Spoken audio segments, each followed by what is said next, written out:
or some people in certain areas that could possibly put a stop don't. Which means what? Somebody benefits. Is the benefit, oh, they're selling the guns? No. No. Let's go back to suppression real quick. How many of you are familiar with a couple years ago, this particular federal judge by the last name of Cia Varela? He's doing 28 years now. Why? Because he was a judge that was sentencing all kinds of urban youth for profit from the prison industry. Actual fact, it's business. But what do you need? Again, how many of you are familiar with CCA? Not CCA here locally. Put your hand up. Private prison. Right. Correction Centers of America. Right? Do you know what they call prisons? Credit facilities. That's because bodies are in those beds that are backing, I'm just going to say it, bodies are in those beds that are backing bonds that are being traded. Actual fact. A statute is a bond of record, and a bond is a promise to pay. A statute is a bond of record, and a bond is a promise to pay. So from the commercial perspective, you are found guilty of a felony. That, from commercial law, means you have defaulted. So what do? Collect the collateral. And you sit in the credit facility. And the statute is traded as a mortgage-backed security. Follow the money. Take the emotions out of it. But you need certain conditions to fill those beds. Drugs. Guns. Get it? There you go. I have a question. Also along the lines of the prison industrial complex, prisons are also on the stock market. You can also invest in prisons. I have a question. Noble said something so powerful when he was talking about trauma, and I could readily identify when you said, you know, here we're sending service providers out. I am a service provider with the Head Start program who are traumatized. And I can say, I've been traumatized.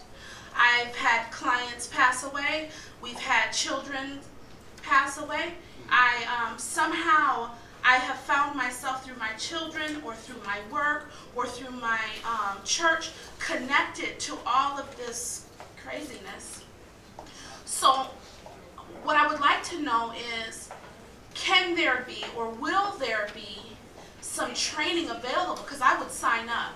How should I, as a service provider, whom I'm dealing with my own emotions regarding the loss in our own community, and now I have to go and I have to do the home visit and I have to do goal setting with this family, and I'm not right emotionally. Is there something in the works? Can there be something in the works? Because I think everybody that was here and our co-workers and beyond should be there. Thank you for that. There is some things in the works, and there's more to come. We call those type of situations that you're mentioning healing circles, just to take a non-traditional approach to it. So there will be some healing circles set up in the near future for people exposed to trauma, working with their clients. One thing one of the reasons we had to do it, we were taking a psychological first aid course, right? And the presenters of the information said they weren't equipped to deal with what we were talking about. So, which naturally led us to doing our own thing, so to speak, to develop a curriculum so people can get the necessarily information that they need to move forward to help the people that need help. Because, transferring information is just that. When you're dealing with somebody, hopefully you're opening up that you'll learn something as well. Because we don't know everything. And we can learn a lot, especially about resiliency from dealing with that population, people who suffer these traumas and live through these experiences and still can come outside and smile.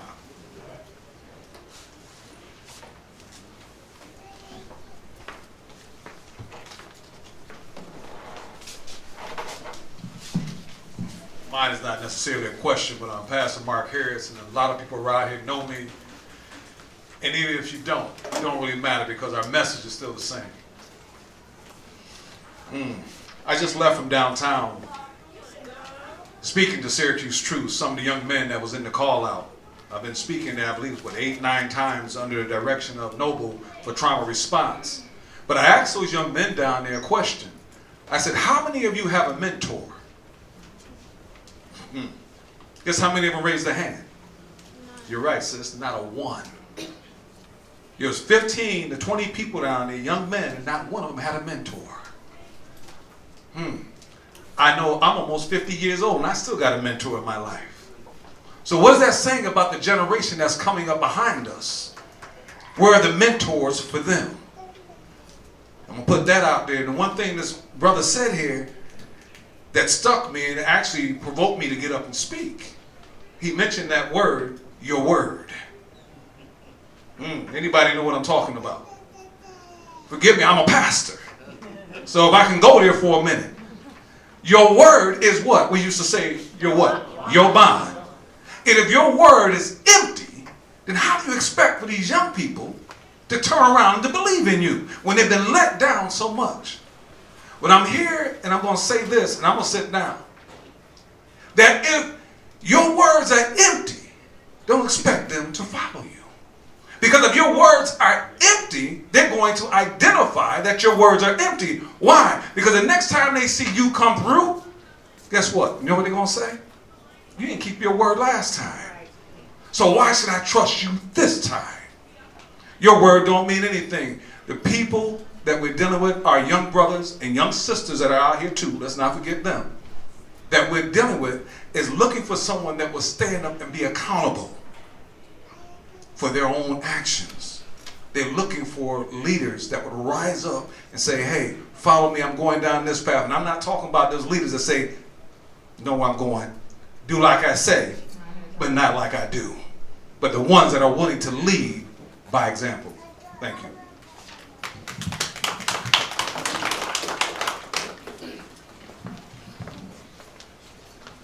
How's everyone doing tonight? Just listen to everything that was talked about tonight, and what Noble always taught to me, we always have a personal conversation. It all boils down to love. Everything that we do, when he talks about the people not having mentors, it takes love from a mentor to teach these individuals, and it takes free time. Everybody's looking for a payment. Ed Mitchell Jr.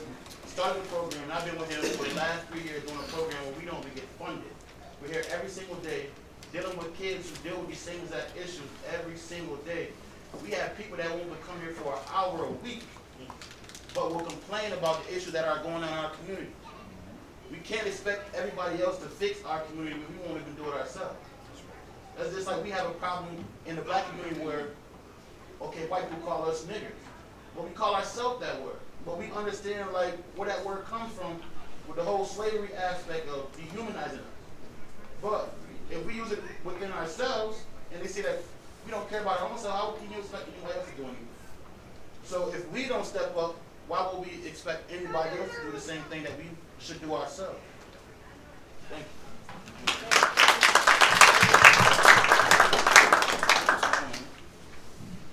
I thought it was interesting that what the Reverend said sparked both of us at the same time to stand up, and I think because we have similar lived experiences. My name is Hassan Stevens. Some might know me as DJ Maestro. I'm also an executive director for an organization that targets this same issue, the Good Life Philanthropic Youth Foundation. I think a lot of times we don't look at the variables that kind of affect not just the youth and not just the community, but affect the people who are trying to target those issues and help the issues that are going on in the community. One of the things that we do is we mentor directly to youth ages 13 to 24. We've got 6 kids right currently that we're dealing with intensively. One of them, all of them, have been involved in the juvenile justice system at one point. Only one of them has reoffended. By the standards of Onondaga County, that's a tremendous percentage.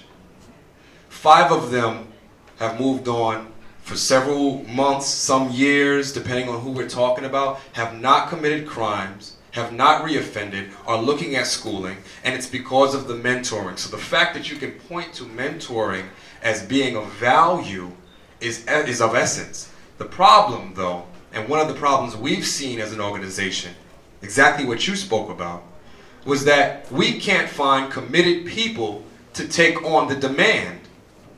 Now, we're dealing with 6 kids, but we've got referrals out the wazoo on our desk. So we're not getting funded either.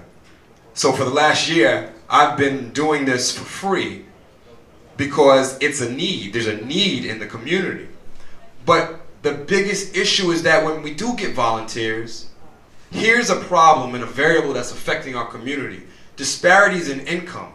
I don't even blame a lot of the mentors who don't commit. You know why? Because at the end of the day, they have to take care of their families first. You can't help someone else if you can't help yourself. If you have wounds that haven't been licked, how do you treat someone else's wounds and trauma? So when I hear, listen, I just can't do it anymore. I can't commit 6 hours. We're talking 6 hours a week.